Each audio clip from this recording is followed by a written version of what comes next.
The content of this course will include topics that may be difficult for some people to confront or discuss. Or nurse here. This is kind of a long one. I was taking a call one night and woke up at 2 in the morning for a general surgery call.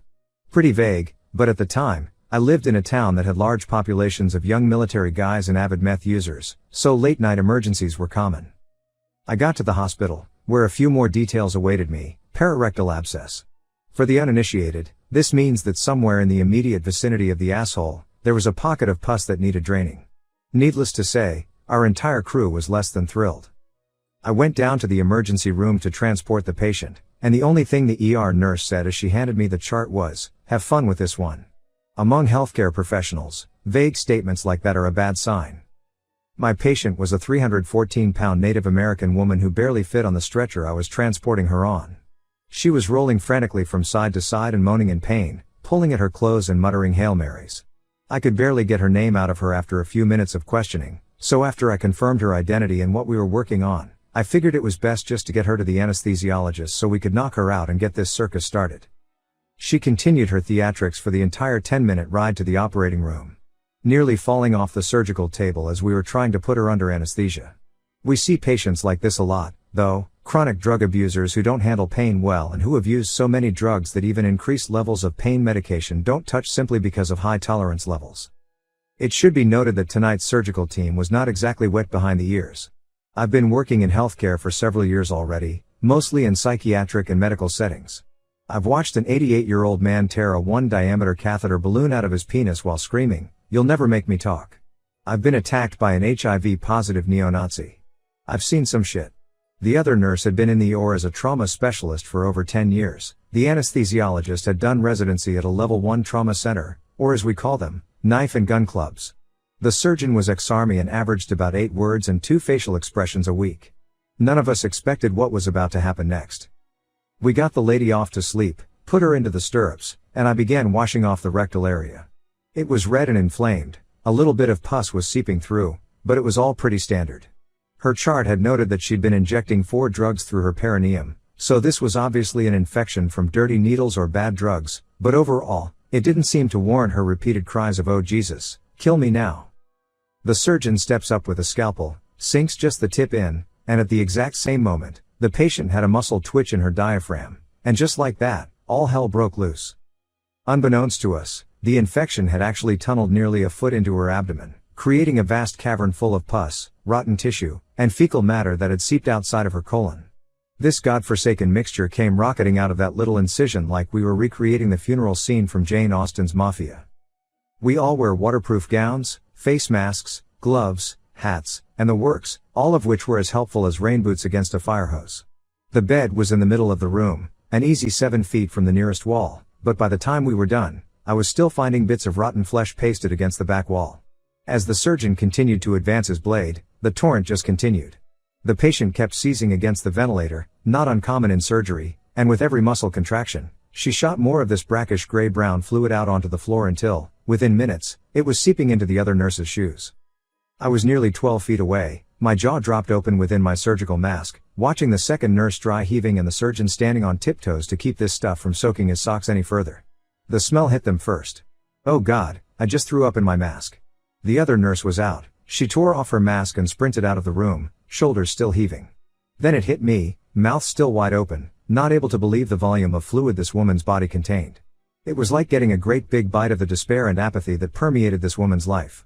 I couldn't fucking breathe. My lungs simply refused to pull any more of that stuff in. The anesthesiologist went down next, an ex-NCAA-D1 tailback, his 6'2" frame shaking as he threw open the door to the OR suite in an attempt to get more air in, letting me glimpse the second nurse still throwing up in the sinks outside the door. Another geyser of pus splashed across the front of the surgeon. The YouTube clip of David at the dentist keeps playing in my head. Is this real life? In all operating rooms, everywhere in the world, regardless of whether they are socialized or privatized, secular or religious, big or small, there is one thing the same: somewhere, there is a bottle of peppermint concentrate. Everyone in the department knows where it is, everyone knows what it is for, and everyone prays to their gods. They never have to use it. In times like this, we rub it on the inside of our masks to keep the outside smells at bay long enough to finish the procedure and shower off. I sprinted to our central supply, ripping open the drawer where this vial of ambrosia was kept, and was greeted by an empty fucking box. The bottle had been emptied and not replaced. Somewhere out there was a godless bastard who had used the last of the peppermint oil and not replaced a single fucking drop of it. To this day, if I figure out who it was, I'll kill them with my bare hands, but not before cramming their head up the colon of every last meth user I can find, just so we're even. I darted back into the room with the next best thing I could find, a vial of Mastisol, which is an adhesive rub we use sometimes for bandaging. It's not as good as peppermint, but considering that over 1/3 of the floor was now thoroughly coated in what could easily be mistaken for a combination of bovine afterbirth and maple syrup, we were out of options. I started rubbing as much of the Mastisol as I could get on the inside of my mask, just glad to be smelling anything except whatever slimy demon spawn we'd just cut out of this woman. The anesthesiologist grabbed the vial next, dousing the front of his mask in it so he could stand next to his machines long enough to make sure this woman didn't die on the table. It wasn't until later that we realized that Mastisol can give you a mild high from huffing it like this, but in retrospect, that's probably what got us through. By this time, the smell had permeated out of our suite and down the 40-foot hallway to the front desk, where the other nurse still sat, her eyes bloodshot and watery, clenching her stomach desperately. Our suite looked like the underground river of ooze from Ghostbusters 2, except dirty. Oh, so dirty. I stepped back into the suite, not wanting to leave the surgeon by himself in case he genuinely needed help. It was like one of those overly artistic representations of a zombie apocalypse you see on fan forums. Here's this one guy, in blue surgical garb, standing nearly ankle deep in lumps of dead tissue, fecal matter, and several liters of syrupy infection. He was performing surgery in the swamps of Dagoba, except the swamps had just come out of this woman's ass, and there was no Yoda. He and I didn't say a word for the next 10 minutes as he scraped the inside of the abscess until all the dead tissue was out. The front of his gown was a gruesome mixture of brown and red, and his eyes squinted against the stinging vapors originating directly in front of him. I finished my required paperwork as quickly as I could, helped him stuff the recently vacated opening full of gauze, taped this woman's buttocks closed to hold the dressing for as long as possible, woke her up, and immediately shipped off to the recovery ward. Until then, I'd only heard of alcohol showers. It turns out that 70% isopropyl alcohol is about the only thing that can even touch a scent like that once it's soaked into your skin. It takes 4 or 5 bottles to get really clean, but it's worth it. It's probably the only scenario in which I can honestly endorse drinking a little of it, too. As we left the locker room, the surgeon and I looked at each other, and he said the only negative sentence I heard him utter in 2.5 years of working together.